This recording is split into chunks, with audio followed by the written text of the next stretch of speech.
Hello everybody, I've got a little broadcast for you today, some stuff on digital ID, a little bit more on Nicola Bulley. First of all you guys in the UK, the consultation on digital ID ends on March the 1st. You have to fill in your objections between now and then. I'm putting a link with a little pro forma to guide you through it because it takes sort of 5 to 10 minutes and they've made it a little bit more complicated than it needs to be for obvious reasons, because they know people don't really have 5 to 10 minutes and they can't be bothered to faff around. But please do it, because if we don't all do it, they're going to take that, whoa, we got a green light. We asked, no one objected. What's the problem? Although I would have thought for most people the fact that Tony Blair is out there saying it's a good thing would be a red flag. Does anyone truly believe anything that man says is a good idea? Come on, where are we? I guess some people have forgotten, though, what he's all about. Also, I see there was a YouGov poll saying, half of Britons are okay with it, and like 18% just don't know. Well, obviously, because YouGov was founded by Nadeem Zawahiri, one of the government ministers. You're going to get whatever results, they want you to have on that, aren't you? Who's going to audit the results to see if anything that went on there was free and fair? I don't know. But anyway, I certainly don't trust it. There's another conflict of interests going on.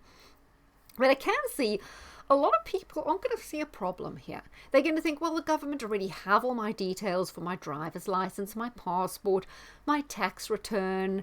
The NHS have all my medical, and the NHS in the UK are the government. So, they've got all my stuff anyway. So does it really matter if it's just in one place rather than 5 or 6 separate places? But wait until all that is linked. Don't forget, government are incompetent. You know how often you have government ministers leaving sensitive information all over the show, just like Biden was doing with all the classified information. You can't, and every time the government set up a system, it inevitably fails, or it's hackable, or your data is going to be sold on to people. So there's that aspect of it. But what's coming down the line is you're going to need your digital ID to log on to the internet. So once your bank details, your medical, your tax, passport, drivers are all linked up to your bank, and then wherever you go online, so that includes everything you purchase online, all the websites you visit online, can you see a problem and how this leads automatically to a social credit score? And bear in mind, when I say purchases online, I don't just mean you bought yourself a new phone on Amazon or something. A lot of people subscribe to something like Iconic, David Icke's website, right? Or maybe you buy products from InfoWars, or maybe you get a little Pure Blood badge or a mug from David Vance, you see. So once you've got all those purchases, see how those link to your political affiliations, and then this all becomes sort of a problem. So do fill that in, do be wary of it. Now, last night on George Galloway, there was a caller in, and he was talking about this whole thing going on at UNESCO, where they're talking about the problem of tackling conspiracy theories. Now, as of now, they call all of us who have a Twitter account, or maybe you publish books on KDP, okay, that would literally be publishing. But if you have a blog or a vlog or a Twitter account, you yourself are a publisher, right? So you bear responsibility for what you publish. I think they want to get it back to a situation where the only publishers are people who were vetted and in employment and therefore can, somehow are part of the gatekeeping community. And I think conspiracy theories are the way they're going to do it. That's why the Nicola Bulley case has been so important to them, because what's coming out of it? It's conspiracy theorists and these TikTokers online that made it difficult for the family. They slandered the family and it caused the family upset. Similar to what you get in all these. Remember, they used to say with 9/11, like, if you are discussing conspiracy theories about 9/11, you don't respect the people who died. Now, these two things are totally not linked. Anyone who reported, like the BBC, they didn't necessarily care about the people who died. And a lot of the people who are asking questions may actually have known people or be associated with people or care about justice for the people who died. So this is just the two things that if you have a conspiracy theory about something, you don't care about the people involved, do not go together at all. And if you trot out public government propaganda about a person, doesn't mean you care about that person either. These things are not linked. Don't let anyone sell you that garbage. Like with Nicola Bulley case, it's funny that they go on about all the TikTokers and all the people interfering, the armchair detectives. But wasn't it an armchair detective or a psychic that found her body, not the experts. But they were able to trot out this whole thing again of, you don't know anything. You've just watched a few episodes of Vera or Inspector Morse or whatever you watched, and Silent Witness. You don't know what's going on. You don't have a right to have a comment. No, but we have common sense. And like I always say, in any trial, in not in every country, but obviously in the Anglo-American countries, you get a jury. And what's a jury? It's not 12 experts in forensics or forensic pathology or 12 detectives or 12 doctors. It's 12 varied people with very different experience who are entrusted to listen to complex evidence and use their common sense to come to a conclusion. So this nonsense that you can't comment on stuff because you're not an expert, all garbage. And I note they were saying in the Nicola Bulley case that people were taking selfies next to the bench and people were taking their children there with picnics. Can I have some evidence of that? Because I don't think that's happening. It's made up nonsense to demonize fictional people and advance an agenda of not allowing people to have an opinion on anything or to publish their opinion on anything. It'll probably be reduced to the fact where you can only have opinions to people who are like your Facebook friends rather than on a public forum like Twitter. I want to go through something that was quite interesting now. It's quite a lot on my Twitter here. Yes, you saw that. Strange things happening in Mexico with birds congregating in streets. I don't know if that resulted in anything.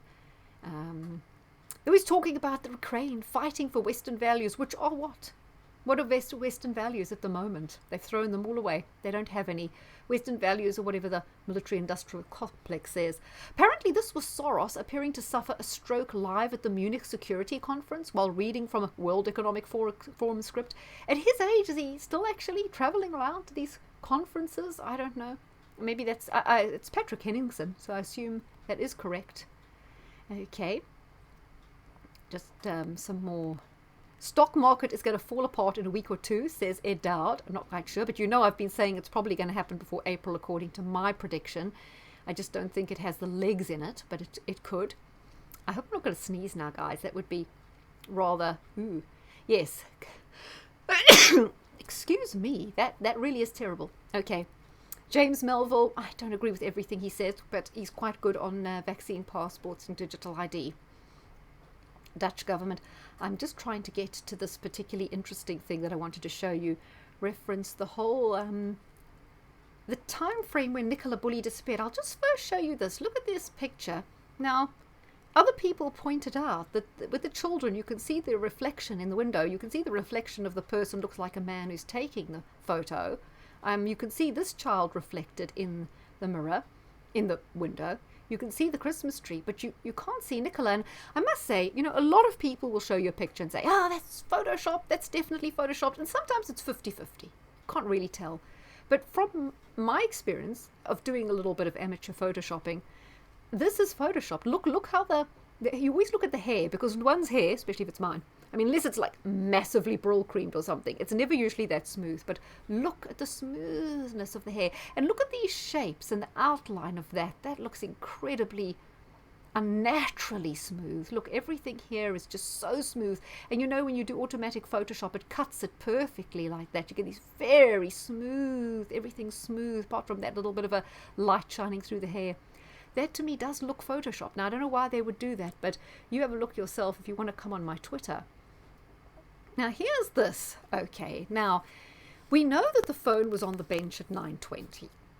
And we know that there was a gentleman who actually Kay and Inzaman happened to come across in this video.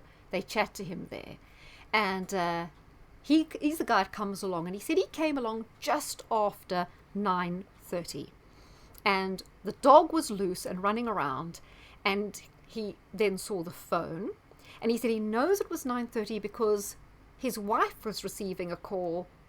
But then it transpires his wife wasn't necessarily with him at all, or maybe until a little bit later.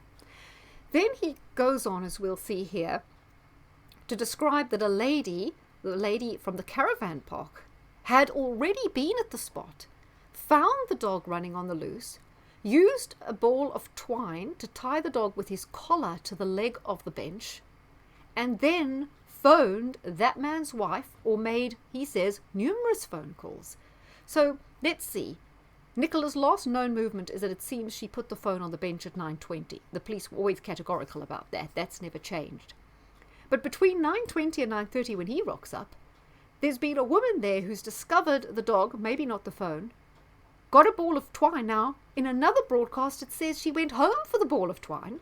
She's tied the dog to the leg of the bench with a ball of twine, and she's made a couple of phone calls, including to his wife, to try and work out whose dog it is and whatever. Now, that means the time frame for Nicola disappearing is vanishingly small. So the phone's gone on the bench, and before that woman arrived, she's already disappeared right under the water. There are no bubbles, there's no disturbance, there's no sign of anything. The dog's not barking, no one's seen or heard anything. Now, when this man goes on to talk, he never mentions, he says, first of all, he thought he came across the dog tied up and the phone. He notices the phone. He's first going to just walk by, but then he decides something's odd, so he goes back.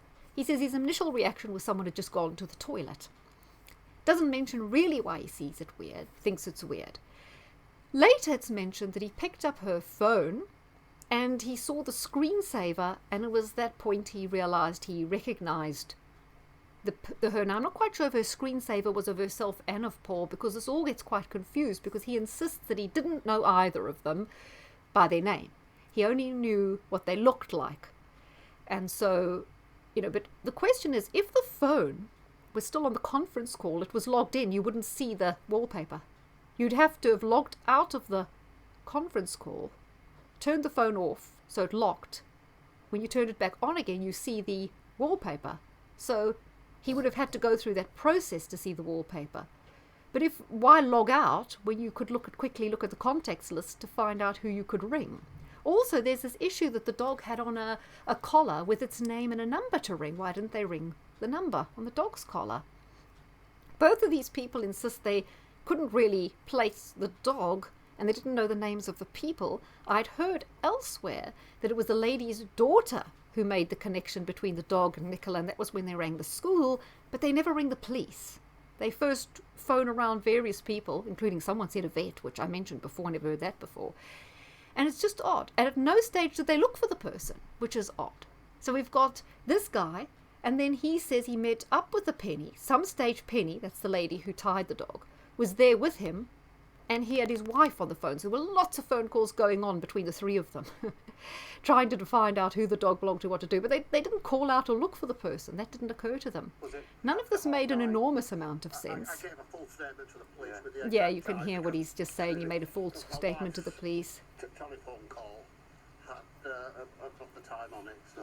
Yes, his wife, he arrived just after 9:30, and he knows that because his wife took the telephone Ron, call. who we spoke to earlier, and was the second person to come along. Yes, he's the second person. So he's the second person at 9:30. And Nicola's supposed to have disappeared between 9:20 and 9:30, but the woman's been faffing around there for at least 5 minutes. Just around the corner And here. funny how they didn't know when Nicola's supposed to have done that trip 1,000 times, but they don't know. She was walking her dogs and had noticed Willow was scurrying. Yes, you see Willow scurrying around, and she's got her dogs, absolutely. This dog walker had noticed. What she then did, she actually got a bit of string, she told me.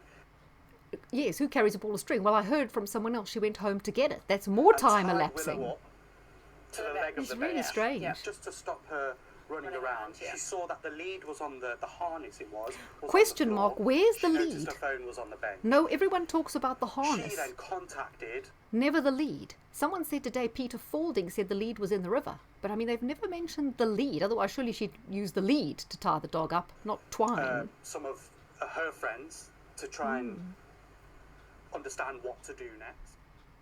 Yeah, she had to ring her friends to understand what to do next. I don't know when eventually they made the connection between the dog and Nicola and the school. I remember you actually telling me when you saw the phone, that the lead and Willow, you were like, Oh, he "Okay, mentions I'm the gonna keep lead an eye on now. it because something doesn't feel right." I got something done to the toilet in the, that would have been my first.